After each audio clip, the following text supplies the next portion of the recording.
Welcome back to this week's episode of Friends of Kayla. I have a man on this podcast this week who is slightly controversial. Just kidding. But he is someone that is not afraid to speak his mind on social media. Maybe you guys recognize him. His name's Yediel Kadosh. Yediel, welcome to Friends of Kayla. Thank you for having me.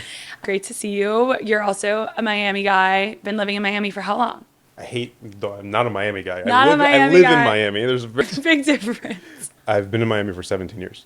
I think that makes you a Miami guy. I'm sorry to tell you that. No, I have nothing. You don't resonate with the Miami lifestyle, the Miami male persona? I don't resonate with the Miami persona, period. Where are you from? DC. So I know you because your videos have obviously popped up for me over the last, I would say, year or two, where you're just rebuttaling and attacking people that attack us as the Jews and are talking about things that maybe are not true. And I love that you really come straight on with just presenting facts to people. Clearly you are a lawyer at heart, which I've now learned since meeting, and it all makes sense now. So tell me a little bit about yourself pre-social media presence. Pre-social media, how far back are we going? Let's go back to just like you post-college getting into law. So I finished my undergraduate, wanted to move to I hate winter, I hate cold. So for me, it was either Miami or Southern California. Ended up getting into US for business school. Came down to Miami, did my MBA. Worked for a little bit, then decided to go back and stay for law school. Then started practicing, then had some businesses outside of law, and then went back to practicing. And now I do a lot of stuff, but that's the very fast version. And you have been posting on social media for a little bit of time now. I have a love-hate relationship with social media. I've been posting, probably starting with Instagram from early days, like 2010, 2011. And then, before I even had an Instagram. And then took breaks and deactivated for long periods of time and started really getting, I guess, into social media 2020 during COVID by accident. I downloaded TikTok because I knew that I needed to be able to understand it in order to better represent my clients, because everything I do is sort of like the business transactional world. And so that spans from a lot of stuff that's not relevant to social media, so M&A and commercial real estate, stuff like that, but it also is outside general counsel, it's also brand deals, it's also working with either companies that are hiring content creators, influencers, or the influencers themselves, celebrities, professional athletes, stuff like that. And so you start to see these contracts and you start to see that they're not, even at the most basic levels, they're not even familiar with the correct verbiage. So they'll refer to YouTube followers. On YouTube, it's subscribers. On Instagram, it's followers. And so from that angle was like, I started to see people getting more and more active on TikTok. And I was like, I need to learn how to use it so that I can represent them. That was it. I had no intentions of being a content creator or creating anything. Literally just everyone was bored and locked down. And I just started fucking around with it, seeing like, where does this go? And then I had a bunch of videos go super viral, either relating to politics, which by the way, I'm sure we'll come back to that, but super anti-Trump at the time. Oh. And then some stuff about just like law, and eventually ended up finding my way into a niche where I talked about law in the context of pop culture. So I would make videos talking about a trademark infringement lawsuit where Nike is suing one of the custom sneaker brands, or Glossier got trade dress protection for the color pink on the inside of their packaging. And so all things in life, but especially when it comes to law, there's just a ton of misunderstanding, especially with media or news or content creators that see a headline, want to be first, want to report on it without actually understanding fundamentals behind it. And so I did more, obviously I've been practicing law 12 years, 13 years, 2026, 13 years. At the time, 2020, so it was, 7 years? So obviously taking from all my experience and being able to, as someone who does this day in and day out, explain what's going on. So I fell into a niche doing that, where I found that I wouldn't watch a lawyer talking about law, and I'm a lawyer. So it's not entertaining, but if you do it in context of something that people already relate to, so whether it be a brand that they like or a celebrity that they like or whatever, then all of a sudden they're paying attention. And so I built a following doing that. And so up until October 7th, that was the only stuff I talked about. It was law and business and finance, and that was it. A couple of videos here and there, if you remember, in kind of 2021, there were a few sort of public figures that made some like anti-Semitic comments, like basketball players and stuff like that. Kanye's first foray into insanity. And so I would make videos responding to that. But by and large, my content was business. It was business and law, and that was it. And then on after October 7th, I started seeing sort of like just lies. And so I started responding to it. Eventually, TikTok deleted my account, banned me, made another one, got banned. I'm on my 11th now. I don't even post on TikTok anymore because it's so annoying. But all in all, lost 150,000 followers. And then 6-ish months ago, was finally like, I'm just going to reactivate my Instagram and start posting there. Yeah. And what you've been doing. And that's what I've been doing. So, I mean, you work for yourself as a lawyer, right? So Not just as a lawyer, but yeah, myself. you work for yourself as a lawyer, as many other things that you're doing. But I think that's what's interesting of you is not interesting, but it's interesting and equally in the sense that you're able to post, right? Like you don't have to risk like working for a boss that maybe is like anti, for example. For sure. Like what you're posting is like very, and not a lot of people have that same like privilege to be able to like 100%. talk, be outspoken. So it's great that we have you in the community as a voice because you have this unique perspective and this unique position where you're able to actually talk about these things. So I imagine like that impacted like your day job at all because again, maybe a lot of your clients are Jews. No, I wouldn't say it hasn't impacted because I also got banned on LinkedIn for a year and a half. So that certainly doesn't help. But I mean, decision myself that the thing you have to understand is that like I'm not motivated by money. So if I wanted to solve or prioritize money over everything else, then I never would have stopped. I would have just kept doing content relating to business and law and use it to drive traffic to the business and make money. That was it. I'm not motivated by that. My integrity is worth way more to me. And so if I have a voice and I have a platform and I have the ability to speak out, which many people don't, then I'm going to use it. Yeah. And I mean, like we need more people like you. So I guess going back to your content and like what like drove the shift, like obviously also like your political where you said you were anti-Trump back in the day, like posting anti-Trump content. I would consider you, or I assumed you were very pro-Trump based on your recent content. How has that changed in light of the world events, specifically around October 7th? Yeah, I am now. I still don't as conservative or right, or I'm a registered independent. I have been my entire life. I still tend to think of myself as maybe more right on some issues, but moderate generally speaking. I mean, the like choice. I'm pro women's rights and I'm pro gay marriage and I'm pro like my life philosophy: live and let live. Right? Everyone should be free to do and live their lives in whatever manner they want. At the end of the day, it's their life. But, and this is the huge but, is it cannot negatively impact anyone else. And once you cross that line, then you've lost me and I'm no longer in support of you at all. And so that's, I think, what happened, right? That was a big part of it. I think there's a lot of kind of things that also with respect to just like Trump in general, his first term and his second term are very, very different. His term, he went in, obviously not having come from politics, thinking, I know everything better than everyone. I'm not even going to listen to my advisors. And you could even see when he was building sort of like the election for the second term, he was like, no, now I'm actually bringing in people that are subject matter experts. They were signaling that he was listening to people more. At the end of the day, he's still president. He still makes the final call. But I think that he's more open to other people's opinions now than he was then. So I think that there's also been a shift in him. It also didn't hurt that, or didn't help, I guess, that he was running against Kamala, which is, I don't fall on the political spectrum. If you genuinely are voting for her and you think that's a good idea, then I don't know that I'm convinced that you should be able to vote. So regardless, you were like, I know I'm not voting for Kamala, so it's going to be Donald Trump. Stake. So. Was this vote for Trump based primarily on Israel? No, it was based on everything. Everything else. Okay. Think that liberalism, not what's become of the Democratic Party, not leftists, like classic liberalism, all of those ideas are good and benefit society, but they come from privilege. So in other words, trying to create more equality or equity at the social level, you can only do that when you're not facing existential threats, which the United States really never has because we're blessed with two giant oceans and friendly neighbors to the north and south. Not the way that Israel is surrounded by enemies. So you don't have time to worry about someone's feelings when someone's literally trying to murder you. So I think that that's fine. And so the US has benefited from that for decades. But when we are facing an existential threat, which we are, not from, well, I mean, it is external forces, but sort of like enemies on our, it's borders, from within, right? Yeah. It's the enemy has been and is enabled to function within. And so we do have that threat now. And it's like, okay, so guys, we need, like, I'm very happy that you identify as a fucking unicorn, but like we have real grown-up to talk about right now, so you're going to have to just chill for a second. Are you referring to the woke left? Yes. Okay. Well, I mean, right. And they're Horseshoe theories, left and the far right are two sides of the same retarded coin. And so I think that we need to be, it's easy to pick on the left because they're dumber in their sort of approach.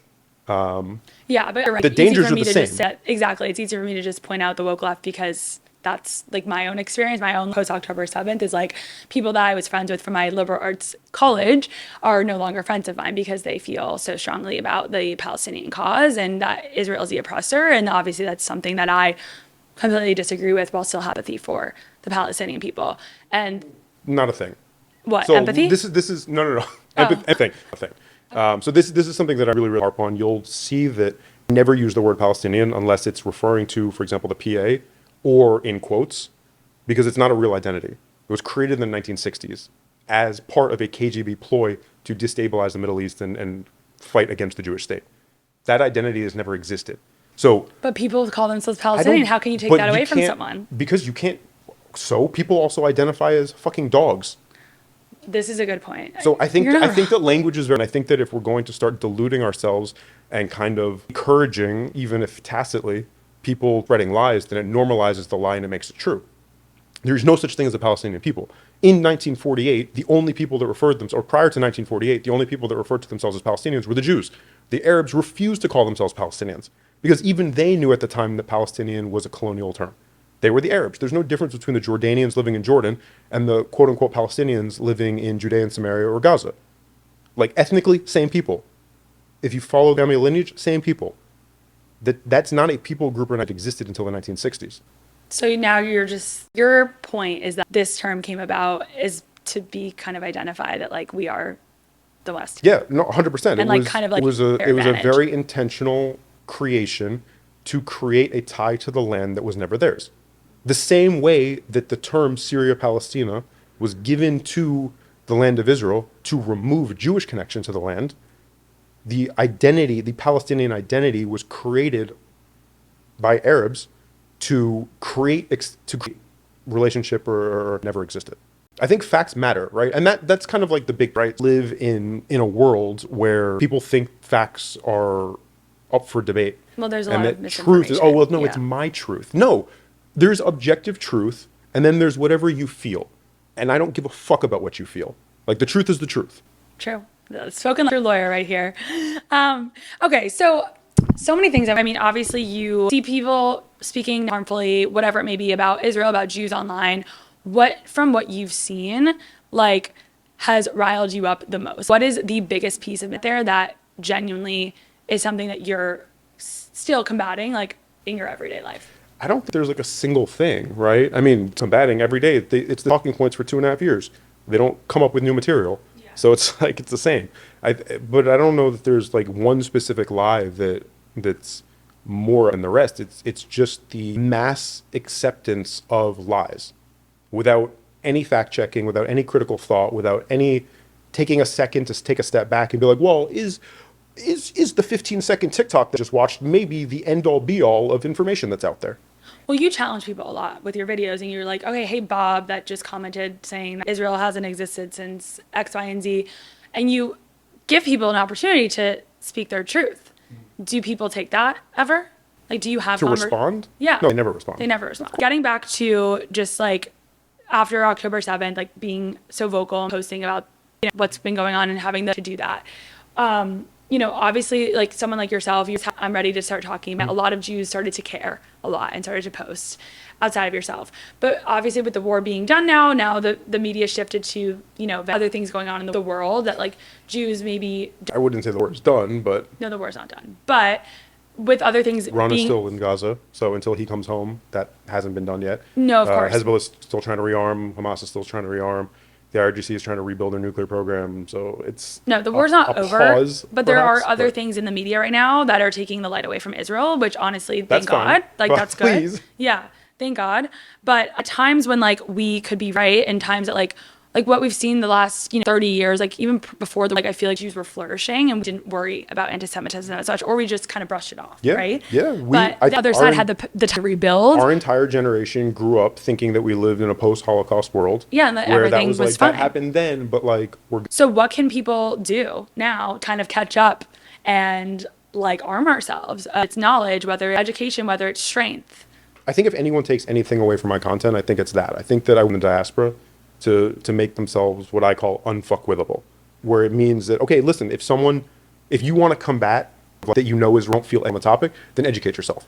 If you don't feel safe physically walking down the street or walking on campus, then get in the gym and learn to fight and learn to use weapons and learn to be able to. And if you feel like you're at, being blackmailed financially, so to speak, can't speak because you think that you'll lose clients or you'll lose your job or whatever, then go work for yourself or go work for Jewish-owned businesses or double down on strengthening. So in sort of like the startup worlds, like in terms of like having a moat, like as a company, you need a moat, be able to defend yourself from all the competition that's out there.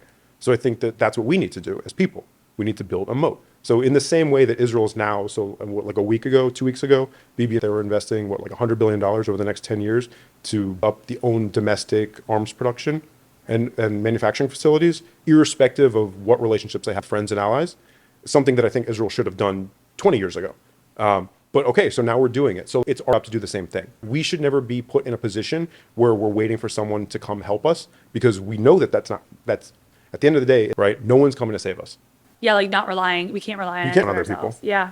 And I think that's what's so challenging, especially in this like insular bubble or like the echo chamber, the October 7th echo chamber. I myself have felt very isolated from anyone that's like other than the Jews.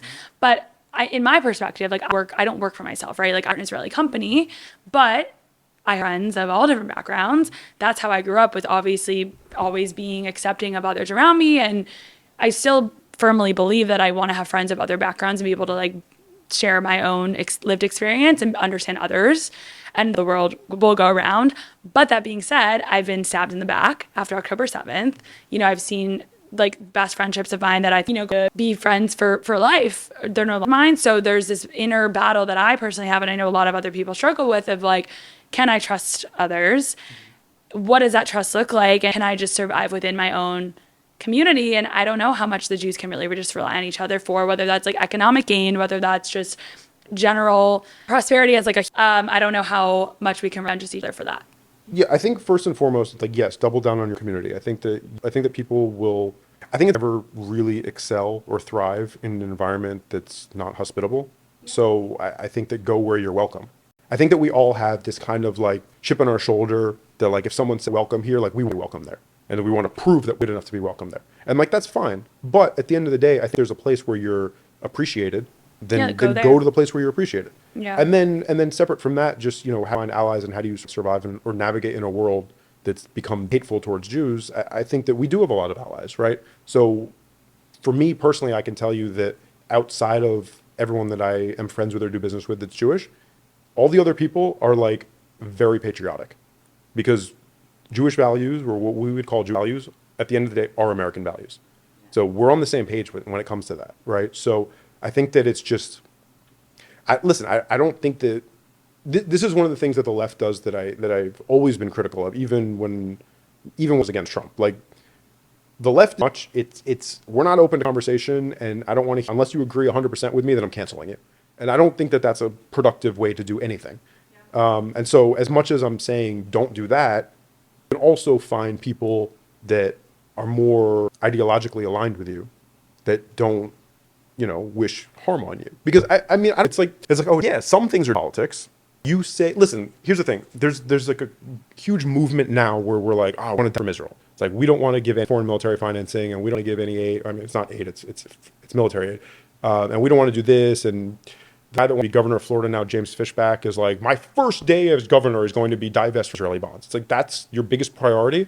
No, because you're a fucking idiot. You have no plan for Florida, and you know that if you try and shit on Israel, that it'll get you attention.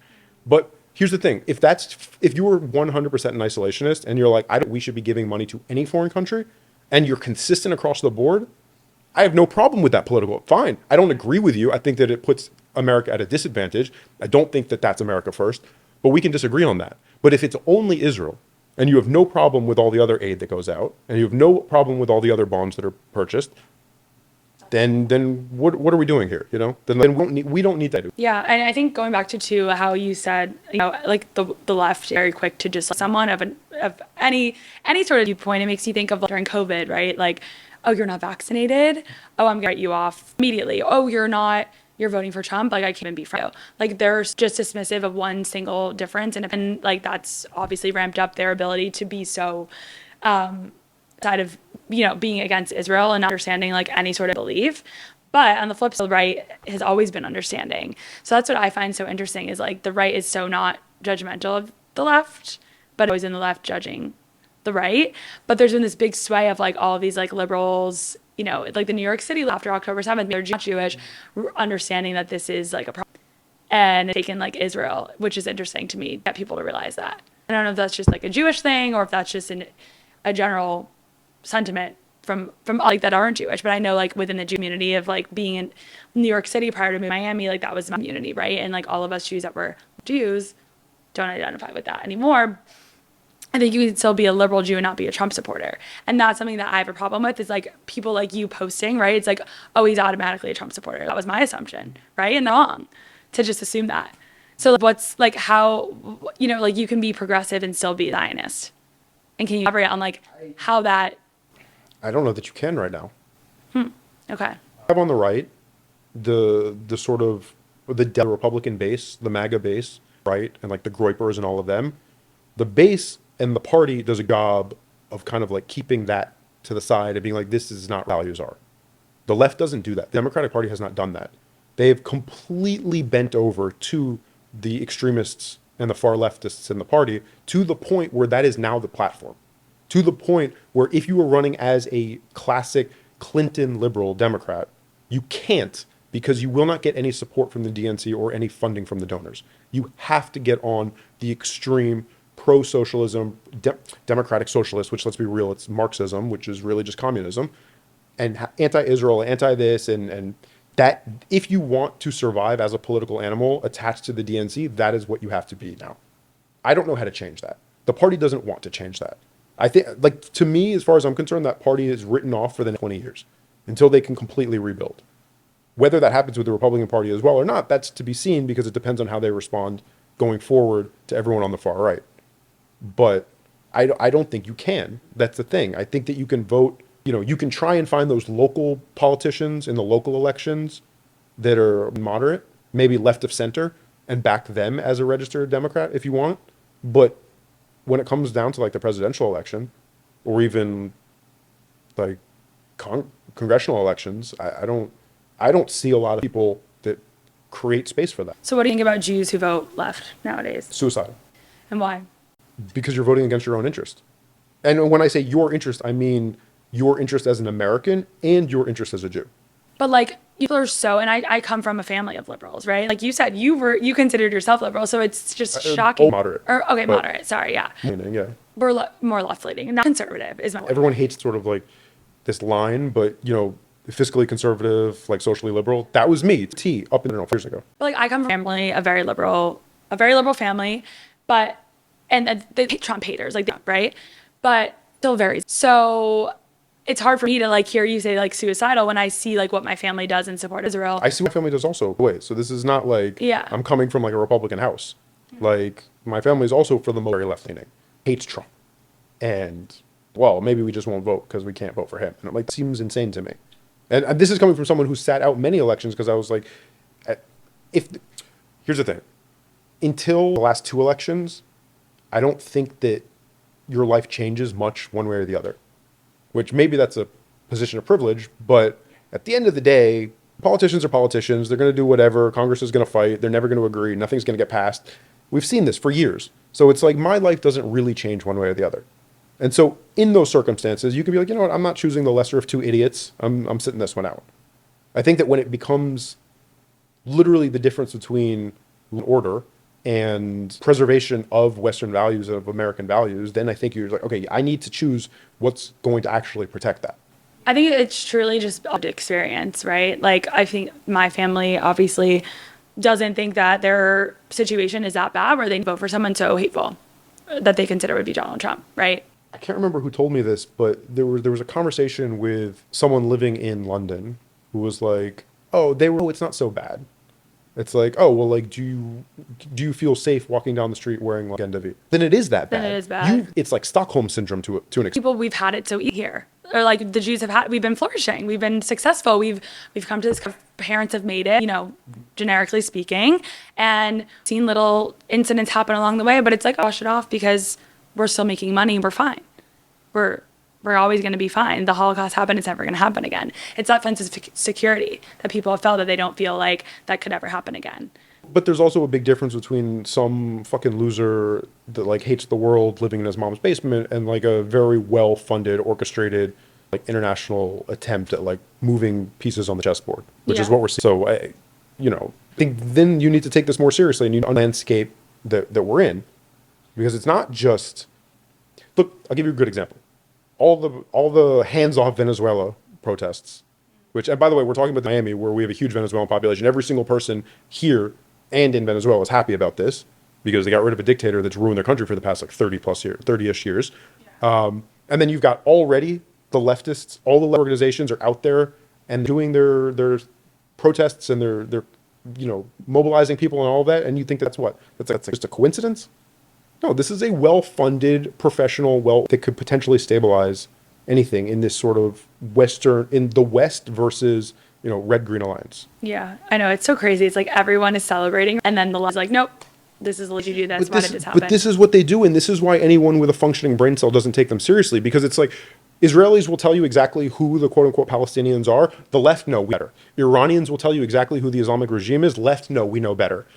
Alawites and Druze in Syria will tell you exactly who the new leader is. No, we know better. Yeah, it's like Venezuelans are telling you exactly who Maduro is. No, we know better. No, you don't know fucking anything. If I need an opinion on how to make a fucking oat latte, I will come to you. Until then, sit the fuck down. Okay, well, going back to just like who people are voting for, I think also a lot of it has to do with your connection to Judaism and people like not feeling as connected at the end of the day. Like you said with London, walking out with your Magen David, being like, oh, I'm scared. People don't feel like their Judaism is something that's like worth like voting for. By the way, not for nothing, you also can't walk down the street and wearing a watch.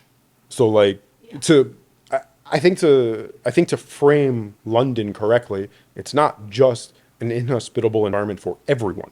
Like, it's lawlessness. It is, they have, people say this, it's like controversial, but it's like import the third world. Like these cultures don't work well. Okay. Like there's this incredibly sort of like American-centric rose-colored glasses way of world, which is that I want this, and this is what I value, and so therefore this, and this is also what they value. But that's not the truth. It couldn't be further from the truth.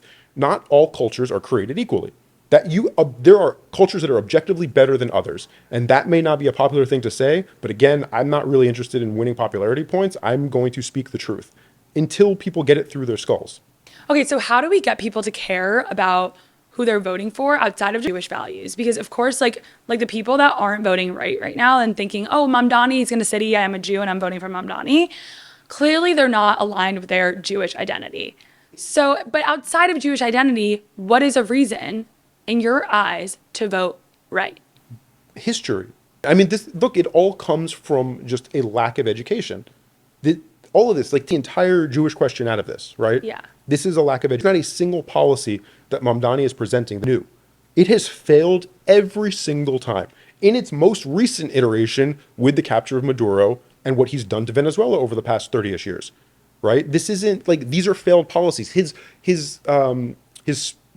forget, like the inauguration, like what do you call that? Whatever, the other day was like sworn in as mayor, and he was like, we're getting rid of the rigidness of individualism, the warmth of collectivism.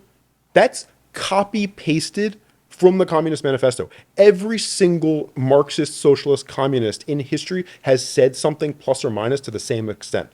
Marx has said it, Engels has said it, Stalin has said it. Like these aren't new ideas. And then the problem is that like people are just not interested in education. Konstantin Kisin, who has the trigonometry, whatever that podcast is, you know what I'm talking about? I don't think so, no. He had a really good point a few weeks ago where he was saying that the problem with people in general is that we don't like learning about history. And our understanding of history is generally capped at 2 generations. So, for example, we know a lot about World War II. Yeah, but how much do we know about World War I? Nothing. Besides, like, yes, okay, there was the powder keg and like Ferdinand was assassinated and all of that stuff, the stuff they learn in like basic European history in high school. Yeah. But beyond that, do you know what's going on in the economies of every single one of the countries involved at the time? Do you know what was going on politically in all those countries at the same? We don't know. We're not interested. And so we forget. So this is why we as human beings, so this the argument that he's making is this is why as human beings, we are doomed to repeat the mistakes over and over and over, and we never learn from them because people are simply not interested. And it's like, guys, all of this is here. All of this. Yeah, there's data. This is why they're like, even, and like, just to bring it to like the whole, like, well, no, it didn't start on October 7th. You're right, it didn't. You want to start? But it didn't start in 1948 either. It started 3,000 years ago. Yeah. It started 1,400 years ago when a genocidal death cult masquerading as a religion decided that its sole purpose on the planet was to turn everyone Muslim. That. Yeah, like let's start there. Let's start there. Let's start where your illiterate pedophile warlord started murdering everyone that didn't want to. What do you think about the fact that like, or not think, but obviously we're vastly outnumbered and you're one of the few Jews out there speaking on social media, feeling comfortable to do that. I don't think social media and this PR war is the answer to solving our problems when we are 16 million out of like the billions of people in this world, right? Like that's not going to really move the needle, but it'll help a lot. Like we can do our part, whatever. What can we actually do? Like what are some tactical things that we do right now to not only protect themselves, but like educate, like be stronger Jews, like mentally, physically, all of the above? Look, I think that in terms of is also important. I think that the longer you try and frame this as Jews versus, people are going to lose interest because you're right. There's 15 million of us. There's what? There's 2 billion Christians, 1 billion Hindus. Like this isn't, I think that when you frame it as Jews versus 2 billion Muslims, 1.7 billion Muslims, whatever the number now, I don't know, they fucking procreate like insane. It's 2 billion Muslims, I think. Whatever the number is. Yeah. I think that if you frame it that way, then like, yes, it's not just Jews versus Muslims. It's Western values versus else. And so when you look at it that way, like we've got all the Hindus, we've got all the Christians, we're not outnumbered. I think it's just reframing it. People understand what's really at risk here. I think framing it as far left, far right, Islamists, whatever, versus Jews is a very easy way for them to have everyone else uninterested. People don't care until it affects them, right? I'll give you the best example to tie this back to politics and how to vote and all of that, which I know we already moved past that, but just to bring it back. Every single person inherently understands the importance of a strong border until you start talking about it in terms of like a country's border, right? And I'll prove it to you.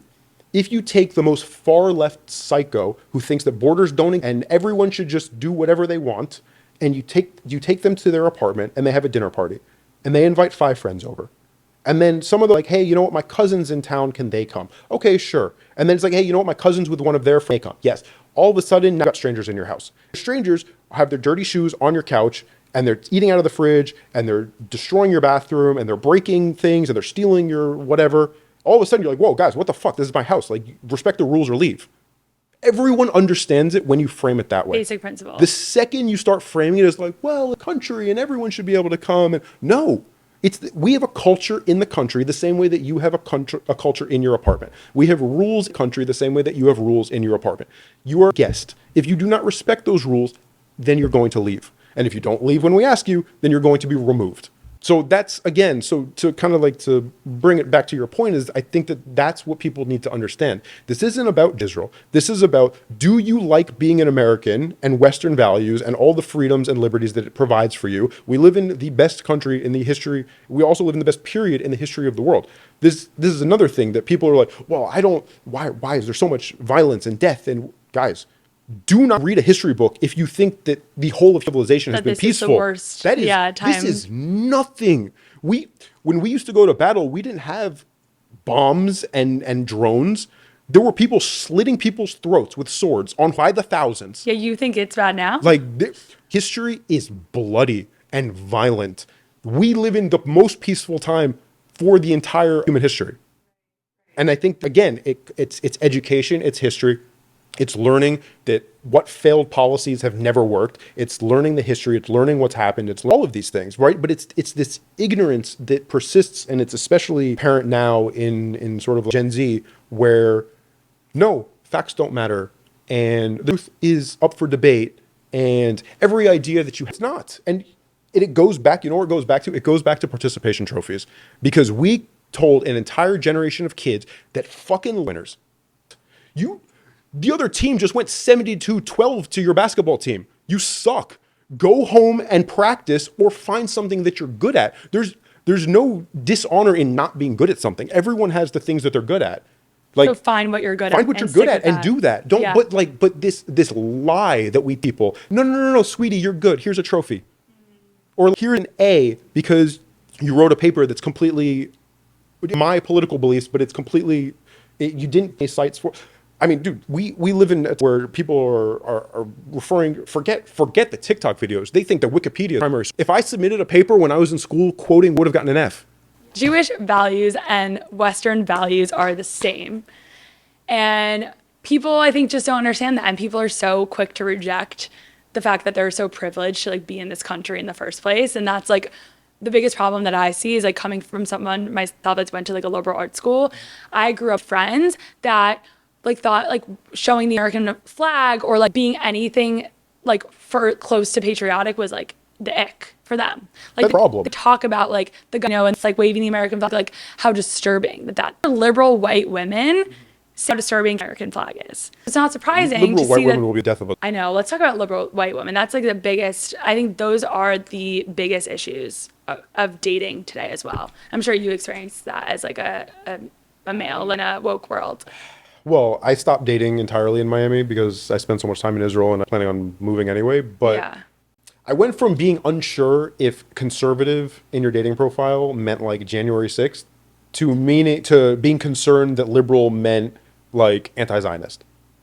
And so now it doesn't matter. Now I've like passed probably close to 2 years. Like I just don't only date Israelis. And so fine, done, easy. Now my biggest issue is like, okay, on the off chance that fortunately, like knock on, nothing, this hasn't happened yet. I've managed to find only like but like, I guess the worst thing would be finding an Israeli who's like.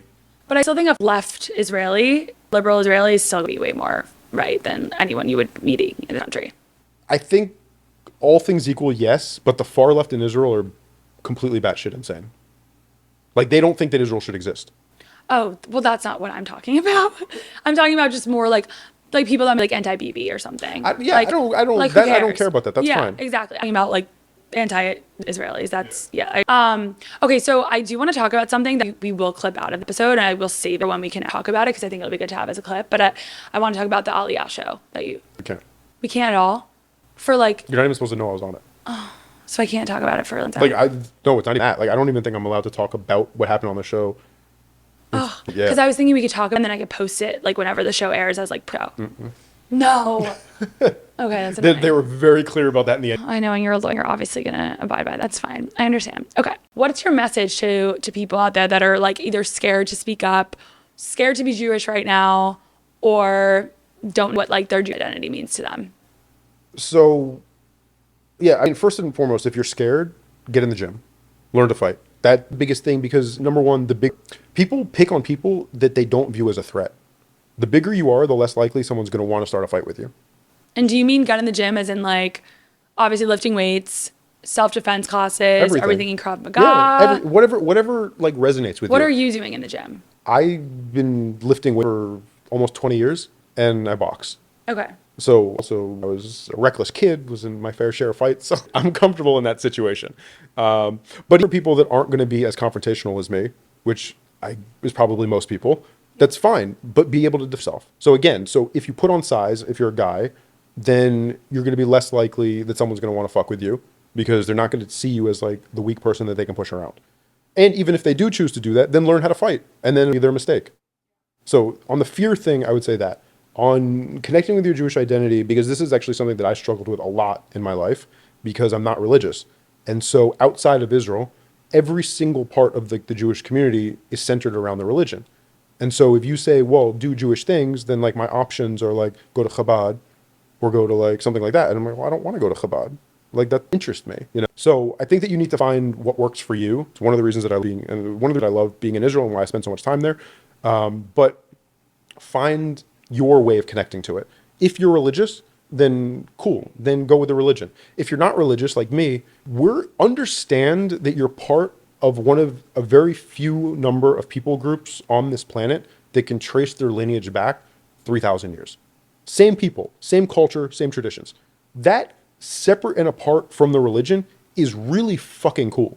Like the Japanese can do that, Pacific Islanders can do that. Like there's other sort of like indigenous people that can do that, but the majority of people can't. The vast majority of people are like, I'm just like a mix of like all of this history of like human conquering and kingdoms and all of this stuff, right? And travel and all of that.